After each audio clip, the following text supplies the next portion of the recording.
اعوذ باللہ من الشیطان الرجیم بسم اللہ الرحمن الرحیم۔ سورۃ آل عمران پارہ نمبر 4 سے ہم ترجمے کا آغاز کرتے ہیں۔ اللہ تعالیٰ میرا پڑھنا اور آپ کا سننا قبول کرے۔ ثواب کی نیت سے لائک، شیئر اور سبسکرائب ضرور کیا کریں تاکہ اللہ تعالیٰ کی خاص رحمتیں اور برکتیں ہم پر نازل ہوں۔ اللہ تعالیٰ مجھے اور آپ کو قرآن پاک کی تعلیمات کے مطابق زندگی گزارنے کی توفیق عطا فرمائے، آمین۔ اور بے شک کچھ کتابی ایسے ہیں کہ اللہ پر ایمان لاتے ہیں اور اس پر جو تمہاری طرف اترا اور جو ان کی طرف اترا، ان کے دل اللہ کے حضور جھکے ہوئے ہیں، اللہ کی آیتوں کے بدلے ذلیل دام نہیں لیتے۔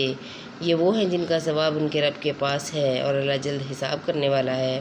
اے ایمان والو، صبر کرو اور صبر میں دشمنوں سے آگے رہو اور سرحد پر اسلامی ملک کی نگہبانی کرو اور اللہ سے ڈرتے رہو اس امید پر کہ کامیاب ہو۔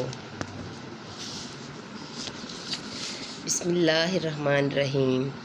اے لوگو، اپنے رب سے ڈرو جس نے تمہیں ایک جان سے پیدا کیا اور اسی میں سے اس کا جوڑا بنایا اور ان دونوں سے بہت مرد و عورت پھیلائے، اور اللہ سے ڈرو جس کے نام پر مانگتے ہو اور رشتوں کا لحاظ رکھو۔ بے شک اللہ ہر وقت تمہیں دیکھ رہا ہے۔ اور یتیموں کو ان کے مال دو اور ستھرے کے بدلے گندہ نہ لو، اور ان کے مال اپنے مالوں میں ملا کر نہ کھاؤ، بے شک یہ بڑا گناہ ہے۔ اور اگر تمہیں اندیشہ ہو کہ یتیم لڑکیوں میں انصاف نہ کرو گے تو نکاح میں لاؤ جو عورتیں تمہیں خوش آئیں، 2 3 اور 4 پھر اگر ڈرو کہ 2 بیویوں کو برابر نہ رکھ سکو گے تو ایک ہی کرو، یا کنیزیں جن کے تم مالک ہو، یہ اس سے زیادہ قریب ہے کہ تم سے ظلم نہ ہو۔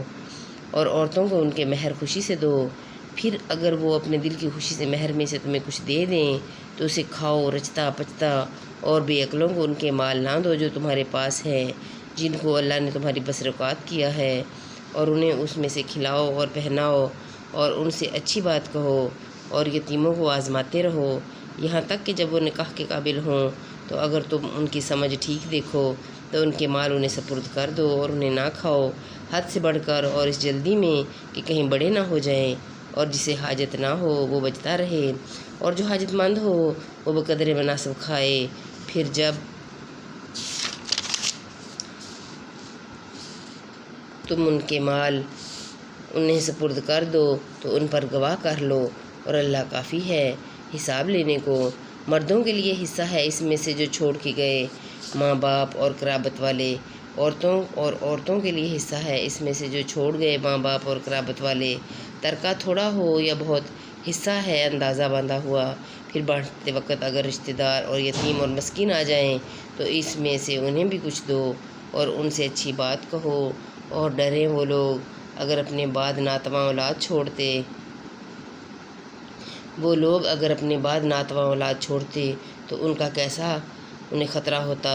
تو چاہیے کہ اللہ سے ڈریں اور سیدھی بات کریں۔